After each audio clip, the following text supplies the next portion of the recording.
Holdovers represents a return to form for Alexander Payne, who, really struck out last time with downsizing and hasn't made a really good one since The Descendants. Working again with his sideways star Paul Giamatti, Holdovers is some of the best character work we've seen all year. The film takes place in the 70s, and Payne has gone to great pains to make the film not only feel like it's of the decade, but also to make it look like it was made during that decade as well.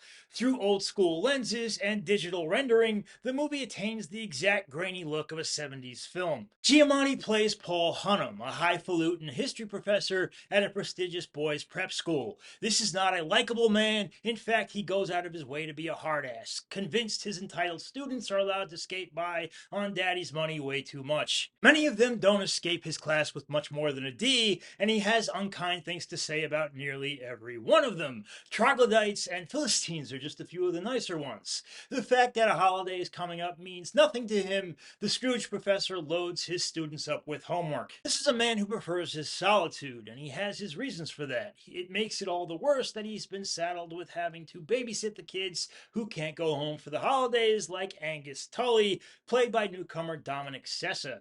He's a troublemaker who has his reasons for that, mostly due to his father and his mother's remarriage. Tully particularly can't stand the guy, and it won't be long before these two are at each other's throats. One of the movie's funniest scenes has Tully crossing every boundary he possibly can, only for that to end in disaster. We've seen movies like this before. In the hallowed halls of academia, the legacy of upholding the rules, integrity, and honor is of the utmost importance to some, while the students are stifled by not only it, but usually some strained relationship with their fathers as well. Think Dead Poet Society. Where this movie strays from that, and for the better, is that it presents characters who are prickly and obstinate, hard-headed, and even harder to get through to, and then tells us we can never really know someone or what's happening with them. The other excellent addition here is Divine Joy Randolph, who really steals scenes as the school's cook, Mary Lamb.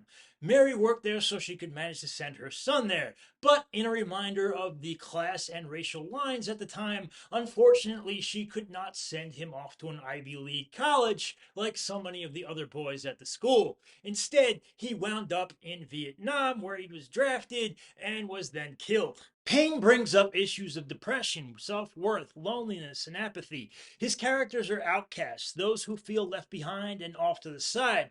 But there are layers to them, and the highlight of the chemistry between the three are the surprises and the honest heart-to-hearts those layers bring. Performances here are terrific too, funny and poignant, with the always wonderful Giamatti leading the way. Here's an actor who knows the great balance between schlubby, middle-aged angst, comedy, and scenes of heartfelt sincerity, and Payne again gives him all the ailments, problems, and earnest scenes to do so. And Sessa is another nice find, a raw talent who can be as mischievous as he is expressive and empathetic. It's Randolph who may actually be the best here, though. As this grief-stricken mother, she rips her heart out. A scene at a party where she has a panic attack is one of the most moving of the year. But there's also an empathy to her that is immediately winning, and a street-smart level of boldness that won't allow anyone to talk down to her. Now, there is a certain formula to this. Even the third act has one of those road trips where the characters just bond and kind of have some fun and then also relay their truths to each other. But that it is so honest in its view of hurt people makes it so easy to forgive the predictability. These are three of the best performances of the year in one of its most genuine dramas. That's why I'm going B+, guys. But that is my opinion. I'd love to hear yours. Let me know down below there. Also, if you could, please click that subscribe button.